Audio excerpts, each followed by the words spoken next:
Chapter 7. Notable Christians of the 2nd and 3rd century. The 1st century following the departure of the apostles produced few Christian writers, few men of learning or note. For the most part, the Christians of those days were concerned to live Christianity, and they found in the Scriptures all that was necessary to their salvation and edification. An epistle is preserved, said to have been written to the Corinthians by the Clement whom Paul mentions in Philippians 4. It is for the most part a simple and homely exhortation to the Corinthian church to observe peace and unity among themselves. Some doubt, however, has been expressed as to whether the companion of Paul was the Clement who wrote the epistle. Ignatius, Bishop of Antioch, is the next figure that claims attention. An ancient manuscript, said to have been written by contemporaries at the time of his martyrdom, thus describes him. He was a man in all things like to the apostles, as a good governor by the helm of prayer and fasting. By the constancy of his doctrine and spiritual labour, he opposed himself to the floods of the adversary. He was like a divine lamp illuminating the hearts of the faithful by his exposition of the Holy Scriptures. And lastly, to preserve his church, he scrupled not freely to expose himself to a bitter death. Ignatius suffered in the reign of Trajan in the year AD 107. Although an aged man, he was condemned to be thrown to the wild beasts at Rome. On his way, he rested at Smyrna, where he met Polycarp, who was bishop of that place, and who, like Ignatius, had himself known the Apostle John.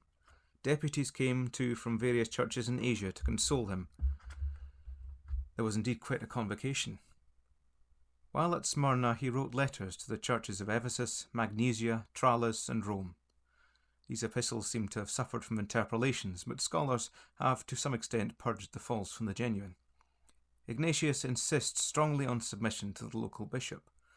The constant attacks of heretics and schismatics doubtless made him feel that the recognition of the authority of the bishop was a safeguard of unity. As this was but a few years after the last of the apostles had left the scene, we see how early the original ordering of the church under the local elders gave place to the presidency of one man. A unity imposed by obedience to one man was hardly the unity of the Spirit enjoined by the New Testament, though if the bishop himself was subject to the Holy Spirit, he would exert a powerful and benevolent influence over his congregation. In his letter to the Roman Christians, Ignatius entreated them to do nothing to save him from his martyrdom. It was an honour he coveted. "My worldly affections," he says, "are crucified. The fire of God's love burns within me and cannot be extinguished. It lives, it speaks, and says, 'Come to the Father.'" He stopped on his journey at Troas, whence he wrote 3 further letters which are full of Christian ardour and fatherly exhortation.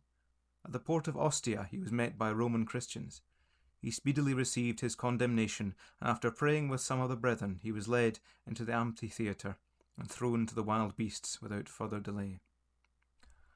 One Quadratus, who had become the leader of the church at Athens, which was in a poor state, seems to have been greatly used at this time to edify and unite them. It is interesting to observe the seed sown by Paul thus bearing fruit 100 years later. On the occasion of the visit of Emperor Hadrian during a time of persecution, Quadratus presented to him a defence of the Christian faith. He was seconded by another Christian apologist named Aristides. This seems to have had a favourable impression on Hadrian, who, in reply to a letter from the proconsul of Asia, made it clear that Christians should not be punished unless they actually broke the laws. Justin Martyr, one of the very few learned men among the Christians of the 2nd century, was born in Samaria. His father, a Greek, gave him a good education. He studied philosophy and travelled widely. He had, however, an ardent desire to know the true God, and God answered his desire. One day, walking by the sea, he met an aged stranger who, hearing of his admiration of the philosophers, drew his attention to the Hebrew prophets as more ancient than the philosophers, and then spoke of Christianity. "Pray," he said, "above all things that the gates of light may be opened to you, for they are not discernible nor understood by anyone except God and his Christ enable a man to understand." Justin saw the stranger no more, but a fire was kindled in his heart, and he soon became a believer. He wrote the Apology for Christianity, already referred to, and a number of other works. Later he wrote a second apology addressed to Marcus Antoninus, who was, however, an inveterate enemy of Christians. Justin was accused of the crime of being a Christian. The prefect endeavoured to persuade him to sacrifice to the gods. Angered at his refusal, the prefect threatened that he would be tormented without mercy if he persisted. "We desire," said Justin, "nothing more sincerely than to endure tortures for our Lord Jesus Christ." The sentence imposed on Justin and several others accused with him was that they should first be scourged, then beheaded, which was immediately carried into effect. Thus, in or about the year AD 163, Justin, the converted philosopher, sealed his testimony with his blood. Many of his works have been lost, and others tampered with. A few years later, Polycarp, another distinguished Christian of this century, died for the faith. He had served the Church of Smyrna, history tells us, as its bishop for over 70 years. On the occasion of his martyrdom, a letter was sent from his church of Smyrna to that of Philomelium in Lycaonia, giving details of his sufferings and those of his companions. He was burned at the stake at Smyrna in the year 167, after witnessing a bold confession. Irenaeus, who presided over the church in Lyon, received his early Christian instruction from Polycarp. In a vivid passage from a letter written by him to one Florinus, who had departed from the truth, he says, "I can describe the very spot on which Polycarp sat and expounded, and his coming in and going out, and the very manner of his life, and the figure of his body, and the sermons which he preached to the multitude, and how he related to us his converse with John, and with the rest of those who had seen the Lord. How he mentioned their particular expressions, and the things that he had heard from them, of the Lord, and of his miracles, and of his doctrine. As Polycarp had received the eyewitnesses of the word of life, he told us all things agreeable to the Scriptures." Irenaeus wrote a book against heresies, which were very numerous at that time. He suffered torture and death when the terrible persecution overtook the Christians of Lyon and Vienne in the year AD 202. It is said that almost all Christians in Lyon were put to death. Tertullian was a Christian writer whose life covered the latter part of the 2nd and earlier part of the 3rd centuries. He was a native of North Africa, where the power of Carthage once held sway. Christianity seems early to have entered these parts and spread and flourished exceedingly. A few lines from Tertullian's Apology will throw an interesting contemporary light on the church of his days. "We pray," he says, "for the safety of the emperors, to the eternal God, the true, the living God, whom emperors themselves would desire to be propitious to them, above all others who are called gods. Will ye kill the good subject who supplicates God for the emperor? Were we disposed to return evil for evil, it would be easy for us to revenge the injuries we sustain, but God forbid that his people should vindicate themselves by human fire. Were we disposed to act the part of open enemies, should we want forces and numbers? Are there not multitudes of us in every part of the world? It is true, we are but of yesterday, and yet we have filled all your towns, cities, islands, castles, boroughs, camps, courts, palaces, senate forum. We leave you only your temples. If we were to make a general secession from your dominions, you would be astonished at your solitude." Thus, in the very midst of persecution, and in spite of the repeated attempts of successive emperors and the opposition of the heathen, Christianity was a flowing and irresistible tide. This was before the days of Constantine, when it paid to be a Christian. It was in the days when to confess the name of Christ might, and often did, mean torture and a barbarous death. Tertullian adds his testimony to the character of Christians of his day. "We are dead to all ideas of worldly honour and dignity. Nothing is more foreign to us than political concerns. The whole world is our republic. We are a body united in one bond of religion, discipline, and hope.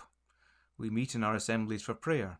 We are compelled to have recourse to the divine oracles for caution and recollection on all occasions.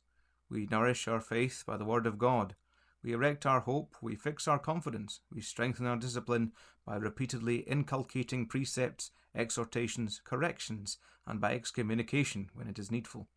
This last, as being in the sight of God, is of great weight, and is a serious warning of the future judgment, if anyone behave in so scandalous a manner as to be debarred from the Holy Communion. Those who preside among us are elderly persons, not distinguished for opulence, but worthiness of character. Everyone pays something into the public chest once a month, or when he pleases and according to his ability and inclination, for there is no compulsion. These gifts are, as it were, the deposits of piety. Hence we relieve and bury the needy, support orphans and decrepit persons, those who have suffered shipwreck, and those who for the word of God are condemned to the mines or imprisonment. This very charity of ours has caused us to be noticed by some. See, they say, how these Christians love one another. A touching picture, this, of those early believers, their love, their unity, their unworldliness, and readiness to sacrifice all, even life itself, for Christ's sake. Tertullian himself was inclined to asceticism and legality. At one time he joined a sect which was regarded as heretical, the Montanists, but leaving them in the end he founded a sect of his own. He is said to be the first Christian author to use the words Trinity and person in relation to the Godhead. Origen, a man of unusual talent, was born in the year 185. While he was a boy, the cruel persecution under Severus was raging. His father, Leonidas, was put to death, and only with the greatest difficulty could he be restrained from voluntary martyrdom with his father. That pious man had taught his son the Holy Scriptures from his youngest days. At his father's death he was left at 17 years of age with his mother and 6 other children. A godly woman took him into her home. He studied diligently and soon had learnt all his teachers could teach him. He was devoted to the martyrs and exposed himself to constant danger by his visits to prisons and dungeons and his attendance on them, even at the place of execution. By a remarkable overruling of Providence, he escaped again and again. His insatiable love of learning led him to study Greek philosophy. He took over, while still young, the Christian school at Alexandria, and continued for many years in this employment, an amazing monument both of industry and self-denial. Not only the day, but the greater part of the night was spent in religious studies. He was so abstemious as to endanger his health. The warning in the Epistle to the Colossians, chapter 2, verse 8, seems very fitted to his case, and it seems a pity that one who knew the word so well should not have heeded it. Many of his pupils suffered martyrdom. About the year 210, Origen went to Rome, but soon returned. Then he began to study Hebrew. He published the Hexapla, which gave in parallel columns the Hebrew text, the same in Greek letters, and the well-known Septuagint version, and 3 others. Heretics and philosophers attended his lectures, and he wrote much on philosophy and religion, and won over many of the intelligentsia of his day by his arguments. The effect was to mingle philosophy and Christianity, to the great detriment of the latter. Nevertheless, he held in the main the basic truths of Christianity. He quoted the case of the dying thief to show that a believer is justified by faith and not works. His appeal, however, was to the learned who could follow his arguments. On the other hand, he pursued a fanciful and allegorical method of interpreting the Scriptures rather than teaching the plain sense of the word. His methods of interpretation set a fashion for after ages which was not seriously checked until Reformation times.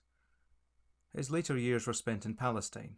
He suffered severely but patiently in the Decian persecution and died in 254.